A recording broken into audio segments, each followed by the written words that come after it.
পবিত্র আশুরা আজ কারবালা ময়দানের বিয়োগান্তক ঘটনার স্মরণে তাজিয়া মিছিল দেশের শিয়া সম্প্রদায়ের বিএনপি ও জামায়াতের দোয়া মাহফিল। সুপরিকল্পিতভাবে একটি মহল বিএনপিকে সংস্কারের পরিপন্থী হিসেবে প্রতিষ্ঠার চেষ্টা করছে বলেছেন মির্জা ফখরুল। বিভ্রান্তিতে সতর্ক থাকার আহ্বান। আইন শৃঙ্খলা পরিস্থিতি ভালো আছে, 6 মাসের মধ্যে সুষ্ঠু নির্বাচনের সব প্রস্তুতি সম্পন্ন সম্ভব, দাবি স্বরাষ্ট্র উপদেষ্টার। জানালেন মালয়েশিয়া থেকে ফেরত পাঠানো 3 জন জঙ্গি নয়। দেখছিলেন ক্রাউন সিমেন্ট সংবাদ শিরোনাম, এবার বিস্তারিত। আজ 10ই মহরম, পবিত্র আশুরা। আরবি আশারা শব্দের অর্থ 10। বিশ্বজুড়ে মুসলমানদের জন্য অত্যন্ত তাৎপর্যপূর্ণ ও শোকাবহ দিন। দিনটি উপলক্ষে আজ বিভিন্ন অনুষ্ঠানের আয়োজন করা হয়েছে দেশজুড়ে। রাজধানীর নয়াপল্টনে বিএনপির কেন্দ্রীয় কার্যালয়ে দোয়া মাহফিল ও মিলাদের আয়োজন করে বিএনপি। এদিকে কারবালার বিয়োগান্তক ঘটনার স্মরণে নানা প্রতীক নিয়ে তাজিয়া মিছিল করেছে বাংলাদেশের শিয়া সম্প্রদায়। এবছর তাজিয়ার আগের মতো দা, ছুরি, কাস্তে বল্লম, তরবারি, আতশবাজি ও পটকা ব্যবহার করতে পারেনি তারা। মিছিলের নিরাপত্তায় মোতায়েন ছিল আইন শৃঙ্খলা রক্ষাকারী বাহিনী। নাবিল জাহাঙ্গীরের রিপোর্ট, ক্যামেরায় ছিলেন জহুরুল হক জনি। লাল সবুজ নিশান, ব্যানার, দুলদুল ঘোড়াসহ আশুরার সকালে দেশের সবচেয়ে বড় তাজিয়া মিছিলটি বের হয় পুরান ঢাকার হোসেনি দালান ইমামবাড়া থেকে। কালো পোশাক পরে হাই হুসাইন মাতমে এগিয়ে চলে মিছিলটি। 61 হিজরিতে কারবালার ময়দানে ইমাম হোসাইনকে সপরিবারে হত্যার মাধ্যমে ঘটানো হৃদয় বিদারক ঘটনার স্মরণে তাজিয়া মিছিলের নানা প্রতীক ও আয়োজন। ন্যায় আর অন্যায়ের যুদ্ধ হয়েছিল। ইয়াজিদ অন্যায় ছিল, ইমাম হোসেন ন্যায় ছিলেন। এর জন্য ইয়াজিদের আজকে কেউ নামও নেয় না। হোসেন ন্যায় ছিলেন বলে হোসেনের প্রেমী সবাই আজকে প্রতিবাদ করার জন্য এই মিছিলে আসছে। আমরা তাজিয়া ইমাম হোসেনের শোকের জন্য পালন করি। আহলে বায়াতের উপর একটা নৃশংসতার দিন গেছিল, শোক মিছিল আমরা পালন করতেছি আর কি। শোক কামনা করতেছি, সে তার উদ্দেশ্যে আজকে মহরম আমরা পালন করতেছি। শিয়া সম্প্রদায় ছাড়াও অন্যান্য সম্প্রদায়ের অনেকেই এতে অংশ নেন। আমাদের শিয়ার সঙ্গে কোনো সমস্যা নেই, আমরা সুন্নি। কথাটা বলছেন যে এখানে যতটি মানুষ, সব মানুষ মানে মানছে মাইনা, তারা ওরা বছর বছর আয়সা শরীক হয়। বিবিকা ডলিজ বহনের সাথে ভেস্তার মিছিল যেটা আছে, এটা আমাদের সুন্নি মাযহাবের। আমরা এখানে সবাই আহলে সুন্নাত ওয়াল জামাতের। বাংলাদেশে অবস্থানরত বিদেশিদেরও তাজিয়ায় অংশ নিতে দেখা যায়। In the life of everyone, not only the Shia Muslim, but everyone in the world, because Muhammad Hussein died for everyone and showed love for everyone. So that's why we come here today. Hussein or Ashura is not only the school for Muslims, nor Shia, neither Sunni. This is the school for humanity. This is a school for justice, that everyone pray for that. এই তাজিয়া মিছিল শুধুমাত্র শোকের মাতম নয়, সত্য ও ন্যায়ের পক্ষে ইমাম হোসেন যে লড়াই শুরু করেছিলেন সে পথে অবিচল থাকার দৃঢ় প্রত্যয়। নাবিল জাহাঙ্গীর, বাংলা ভিশন, ঢাকা। ঢাকা মহানগরী দক্ষিণের উদ্যোগে পবিত্র আশুরা উপলক্ষে আলোচনা সভা আয়োজন করে জামায়াত ইসলামী। এতে প্রধান অতিথি হিসেবে উপস্থিত ছিলেন বাংলাদেশ জামায়াত ইসলামীর নায়েবে আমির ও সাবেক এমপি অধ্যাপক মুজিবুর রহমান। সভাপতিত্ব করেন দলটির কেন্দ্রীয় নির্বাহী পরিষদ সদস্য ঢাকা মহানগরী দক্ষিণের আমির মোহাম্মদ নুরুল ইসলাম বুলবুল। কেন্দ্রীয় মজলিসে শুরা সদস্য ঢাকা মহানগরী দক্ষিণের সহকারী সেক্রেটারি ডক্টর আব্দুল মান্নানের পরিচালনা করেন। ঢাকা মহানগরীর ও বিভিন্ন থানা দায়িত্বশীল নেতারা আলোচনা অনুষ্ঠানে উপস্থিত ছিলেন। পরে দোয়ায় অংশ নেন জামায়াতের নেতাকর্মীরা। বিএনপি মহাসচিব মির্জা ফখরুল ইসলাম আলমগীর বলেছেন, একটি মহল সুপরিকল্পিতভাবে বিএনপিকে সংস্কারের পরিপন্থী হিসেবে প্রতিষ্ঠার চেষ্টা করছে। তিনি বলেন, বিএনপি গেল 16 বছর রাজপথে ফ্যাসিবাদের রক্তচক্ষু উপেক্ষা করে গণতন্ত্র প্রতিষ্ঠার লড়াই চালিয়ে গেছে, তাই বিএনপির বিরুদ্ধে কোনো ষড়যন্ত্র কাজে আসবে না। আরও জানাচ্ছেন মোবাশ্বের আহমদ। রাষ্ট্র সংস্কার বিষয়ে জাতীয় ঐকমত্য কমিশনে চলমান আলোচনার বিষয়ে তুলে ধরতে রবিবার সকালে বিএনপির গুলশান কার্যালয়ে সংবাদ সম্মেলন করেন দলের মহাসচিব মির্জা ফখরুল ইসলাম আলমগীর। অনেক বিষয়ে ছাড় দিয়ে হলেও একমত হয়ে এ সময় জনপ্রশাসন সংস্কার কমিশন, বিচার বিভাগ সংস্কার কমিশন ও নির্বাচন সংস্কার কমিশন সহ 6টি কমিশনের বিভিন্ন প্রস্তাবে বিএনপির মত ও দ্বিমত বিষয়ে বিস্তারিত তুলে ধরেন তিনি। বলেন, রাষ্ট্রের গণতান্ত্রিক ধারাকে বাধাগ্রস্ত করে ও দুর্বল করে এমন কোনো সিদ্ধান্তে বিএনপি একমত হয়নি। রাষ্ট্র পরিচালনায় গুরুত্বপূর্ণ কতিপয় প্রতিষ্ঠানকে শক্তিশালী করার নামে জনগণের নির্বাচিত সংসদ নির্বাচিত সরকার তথা রাষ্ট্র কাঠামোকে দুর্বল ও অকার্য করার কোনো প্রস্তাবের যুক্তিসঙ্গত বিরোধিতা সংস্কারের মূল উদ্দেশ্যের সাথে সঙ্গতিপূর্ণ বলেই আমরা মনে করি। জানান, বাস্তবায়ন দুরূহ এমন অনেক নিত্য নতুন প্রস্তাব ঐক্যমত্য কমিশনে এলেও পুলিশ সংস্কার কমিশনের বিষয়টি এখনো আলোচনায় আসেনি। দীর্ঘ আলোচনার পর নতুন নতুন প্রস্তাব উত্থাপন ও তা নিয়ে অনেক সময় অচলাবস্থা সৃষ্টির কারণে কার্যক্রম বিলম্বিত হচ্ছে। মির্জা ফখরুল ইসলাম আলমগীর অভিযোগ করেন, সুপরিকল্পিতভাবে বিএনপিকে সংস্কারের পরিপন্থী হিসেবে প্রতিষ্ঠার চেষ্টা করছে একটি মহল। 31 দফা নিয়ে আমরা অসংখ্য প্রোগ্রাম করেছি, জনগণের কাছে যাওয়া হয়েছে, আপনার সুধী সমাজের কাছে যাওয়া হয়েছে, সুশীল সমাজের কাছে যাওয়া হয়েছে, তাদেরকে বলা হয়েছে। সেই বিষয়ে আজকে একটা মহল, একটা চক্র অত্যন্ত পরিকল্পিতভাবে বিএনপিকে সংস্কার বিরোধী বলে প্রচার করবার একটা অপচেষ্টা চালাচ্ছে। এ সময় এনসিসি, প্রধানমন্ত্রীর মেয়াদ ও পিআর পদ্ধতিতে নির্বাচন ব্যবস্থা নিয়ে বিএনপির অবস্থানের বিষয়ে সাংবাদিকদের প্রশ্নের উত্তর দেন সংবাদ সম্মেলনে উপস্থিত বিএনপি নেতারা। পৃথিবীর কোনো দেশে প্রধানমন্ত্রীর মেয়াদ নির্ধারিত থাকার কোনো নজির নাই। সত্ত্বেও আমরা বলেছি যে কোনো ব্যক্তি 10 বছরের বেশি প্রধানমন্ত্রীর আসনে বহাল থাকবেন না। পিআর হলো একটা কনসেপ্ট, একটা ধারণা। এটা বিভিন্ন দেশে পৃথিবীর বিভিন্নভাবে এটা কার্যকর হয়। এখন যারা পিআরের কথা বলতেছেন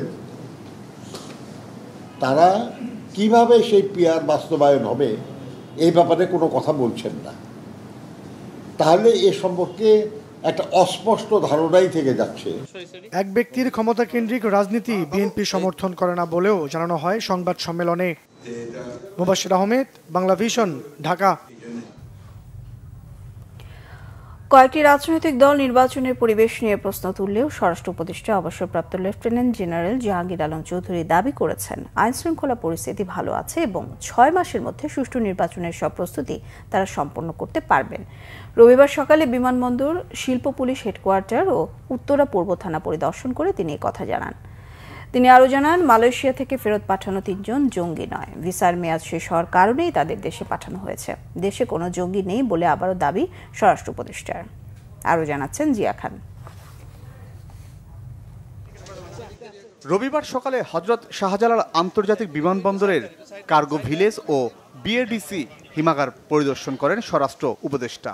পরিদর্শন শেষে সাংবাদিকরা তার কাছে জানতে চান, মালয়েশিয়া জঙ্গি সম্পৃক্ততার অভিযোগে 3 জনকে গ্রেফতার করে দেশে ফেরত পাঠানোর বিষয়ে। ওখান থেকে 3 জন যারা আসছে তাদের মেইনলি ছিল যে তাদের যে কি বলে ওই ভিসার যে মেয়াদ উত্তীর্ণ হয়ে গিয়েছে। এই 3 জনের ভিসার মেয়াদ উত্তীর্ণ হয়ে গেছে। এই জঙ্গি সম্পৃক্ততা আপনারা কি বাংলাদেশে কোনো জঙ্গি খুঁজে পাচ্ছেন? না, বাংলাদেশে এদেশ কোনো সম্পৃক্ততা নাই। দাবি করেন এদেশে জঙ্গি নেই। বাংলাদেশে জঙ্গিবাদের কোনো অবস্থান নাই, এখানে কোনো ধরনের জঙ্গিবাদ নাই। আপনাদের সহযোগিতায় কিন্তু এখানে জঙ্গিবাদ নির্মূল করে দেওয়া হয়েছে। এটা ক্ষেত্রে আপনাদের ক্রেডিট সবচেয়ে বেশি। আপনারা সবাই মানে কোনো ধরনের আপনারা এই যে গত 10 মাসে কোনো একটা ইনফরমেশন দিতে পারছেন জঙ্গিবাদের? তবে আন্তর্জাতিকভাবে জঙ্গি তকমা লাগানো হচ্ছে কিনা এমন প্রশ্নের উত্তর এড়িয়ে যান তিনি। বিভিন্ন দেশে থেকে এটা হয়তো পররাষ্ট্র মন্ত্রণালয় আপনাদের ভালো বলতে পারে। জামাত ও এনসিপির দাবি নির্বাচনী সুষ্ঠু পরিবেশ নেই, এমন প্রশ্নেরও উত্তর দেন স্বরাষ্ট্র উপদেষ্টা। রাজনীতিতে অনেক কথা বলে, এটা তাদেরও জিজ্ঞেস করতে পারেন। আমার যদি জিজ্ঞেস করেন আমি ওনাদের প্রশ্নের উত্তর দিব না। আমরা আমাদের প্রস্তুতি আমরা নিচ্ছি। সবচেয়ে বেশি প্রস্তুতি দরকার যারা ইলেকশনে পার্টিসিপেট করবে তাদের। মব এবং ধর্ষণ নিয়ন্ত্রণে আইনশৃঙ্খলা রক্ষাকারী বাহিনীকে কঠোরভাবে কাজ করার নির্দেশনার কথাও জানান জাহাঙ্গীর আলম চৌধুরী। জিয়া খান, বাংলা ভিশন, ঢাকা। সিলেটে গত বছরের জুলাই আগস্ট আন্দোলনের সূতিকাগার ছিল শাহজালাল বিজ্ঞান ও প্রযুক্তি বিশ্ববিদ্যালয়। দলমতের ঊর্ধ্বে উঠে ফ্যাসিবাদ বিরোধী ছাত্র শিক্ষকরা টানা 32 দিন আন্দোলন করেন। শিক্ষার্থীরা আইনশৃঙ্খলা বাহিনীর রক্তচক্ষু উপেক্ষা করে গোটা সিলেট নগরীতে ছড়িয়ে দেয় আন্দোলন।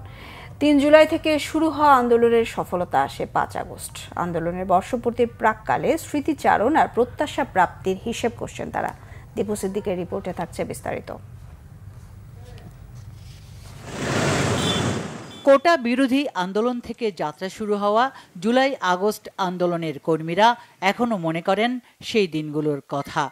আইন শৃঙ্খলা বাহিনীর গুলির মুখে বুক পেতে দাঁড়ানো কিংবা রাতে নিজের মেস বা হলে না থেকে গ্রেফতার এড়াতে আত্মগোপনের কথা মনে করে শিহরিত হন। নানা কৌশলে তৎকালীন প্রশাসনের চোখ এড়িয়ে সংঘবদ্ধ হয়ে বিক্ষোভ ও বাংলা ব্লকেট সহ নানা কর্মসূচি পালন করেন শাহজালাল বিজ্ঞান ও প্রযুক্তি বিশ্ববিদ্যালয়ের শিক্ষার্থীরা।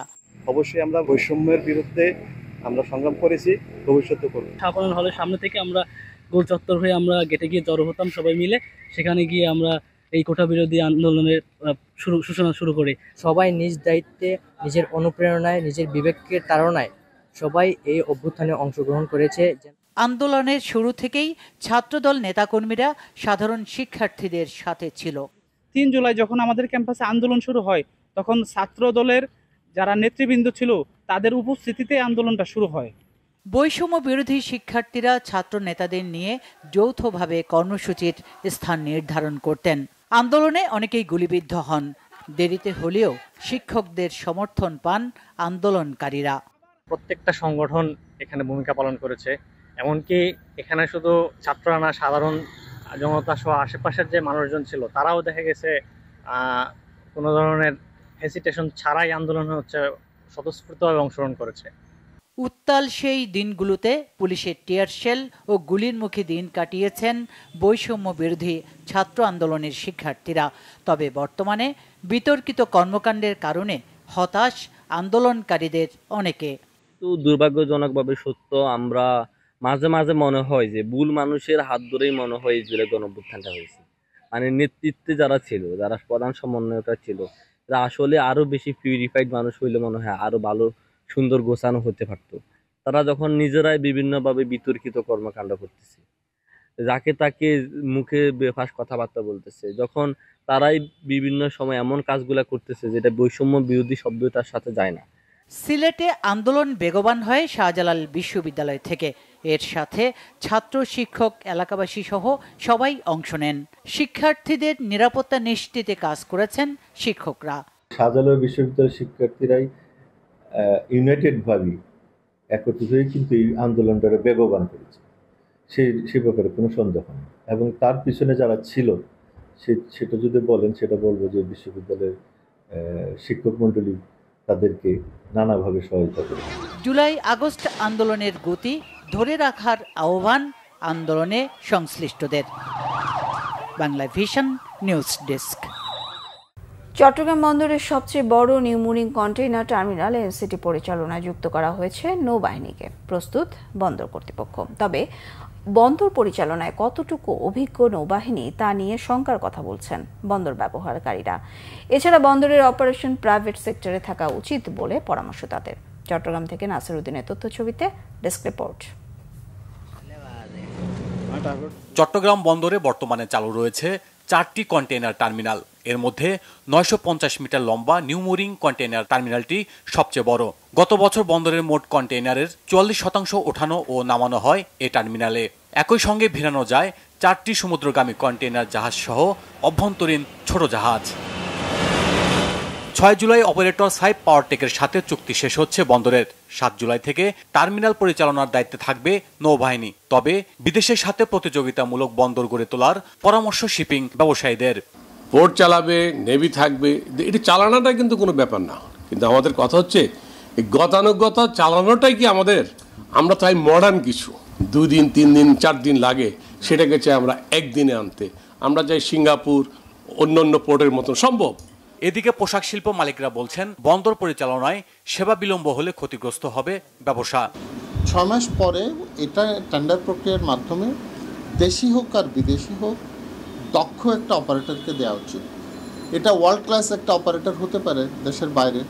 সেই অপারেটর যদি ভালো সার্ভিস দেয়, আমার ট্যারিফ যদি কমে, আমার পোর্টের হাইটটা যদি বাড়ে, তাহলে ডেফিনেটলি এটা আমাদের জন্য ভালো। 1000 কোটি টাকা খরচ করে চট্টগ্রাম বন্দর এই এনসিটিটা করেছে এবং বন্দরের 4000 কোটি টাকা এখন লাভ হচ্ছে এটা থেকেই সরকারের। এখন এটাকে যদি কেউ যদি নিজের সম্পত্তি মনে করে, যদি নিজের মতো করে অর্ডার করে, জনগণ সাফার করবে। টার্মিনাল পরিচালনার সিদ্ধান্ত বাস্তবায়ন করতে প্রস্তুত রয়েছে বলে জানান বন্দর কর্তৃপক্ষ। আমরা সবার সহযোগিতা নিয়ে চট্টগ্রাম বন্দর কর্তৃপক্ষ যেই সিদ্ধান্ত মানে মন্ত্রণালয়ের সিদ্ধান্ত অনুযায়ী চট্টগ্রাম বন্দর কর্তৃপক্ষ সেই অনুযায়ী ব্যবস্থা নিতে প্রস্তুত আছে। বছরে 10 থেকে 11 লাখ একক কন্টেনার হ্যান্ডলিং ক্ষমতা রয়েছে এনসিটির। সংশ্লিষ্টরা বলছেন, বন্দরে আন্তর্জাতিক মান বজায় রাখতে ব্যক্তি স্বার্থ ও সিন্ডিকেট বাদ দিয়ে সমান সুযোগ সৃষ্টি করে প্রতিযোগিতামূলক কাজ করতে হবে। Bangla vision news desk. দৈনিক আমার দেশ সম্পাদক মাহমুদুর রহমানের মা, বিশিষ্ট শিক্ষাবিদ ও আমার দেশ পাবলিকেশনসের ভাইস চেয়ারম্যান অধ্যাপিকা মাহমুদা বেগম ইন্তেকাল করেছেন। ইন্না লিল্লাহি ওয়া ইন্না ইলাইহি রাজিউন। রবিবার ভোর সোয়া 5টায় রাজধানীর মগবাজারের ইনসাফ বারাকা কিডনি হাসপাতালে তিনি মৃত্যুবরণ করেন। মৃত্যুকালে মাহমুদা বেগমের বয়স হয়েছিল 87 বছর। তিনি বেশ কিছুদিন ধরে বার্ধক্যজনিত জটিলতায় ভুগছিলেন। অধ্যাপিকা মাহমুদা বেগম কর্মজীবনে চট্টগ্রাম সরকারি commerce college, Comilla Victoria college ও তেঁতুমির কলেজ সহ বিভিন্ন কলেজের বাংলা বিভাগের শিক্ষক ছিলেন। মরহুমার জানাজা রবিবার বাদ জোহর গুলশান আজাদ মসজিদে হবে। এরপর জুরাইন কবরস্থানে তাকে দাফন করা হবে। তিনি একমাত্র ছেলে মাহমুদুর রহমান, পুত্রবধূ ফিরোজা মাহমুদ এবং ছোট বোন মনিরা মাহমুদ সহ অসংখ্য গুণগ্রাহী ও ছাত্রছাত্রী রেখে গেছেন। অধ্যাপিকা মাহমুদা বেগমের মৃত্যুতে বিএনপি মহাসচিব মির্জা ফখরুল ইসলাম আলমগীর সহ বিভিন্ন রাজনৈতিক ও সামাজিক সংগঠনের নেতাকর্মীরা গভীর শোক জানিয়েছেন। সংবাদ শেষ করব ক্রাউন সিমেন্ট শিরোনামগুলো আরো একবার জানিয়ে। আজ পবিত্র আশুরা, কারবালা ময়দানের বিয়োগান্ত ঘটনার স্মরণে তাজিয়া মিছিল দেশের শিয়া সম্প্রদায়ের, বিএনপি ও জামায়াতের দোয়া মাহফিল। সুপরিকল্পিতভাবে একটি মহল বিএনপিকে সংস্কারের পরিপন্থী হিসেবে প্রতিষ্ঠার চেষ্টা করছে বলেছেন মির্জা ফখরুল। বিভ্রান্তিতে সতর্ক থাকার আহ্বান। আইন শৃঙ্খলা পরিস্থিতি ভালো আছে, 6 মাসের মধ্যে সুষ্ঠু নির্বাচনের সব প্রস্তুতি সম্পন্ন সম্ভব, দাবি স্বরাষ্ট্র উপদেষ্টার। জানালেন মালয়েশিয়া থেকে ফেরত পাঠানো 3 জন জঙ্গি নয়।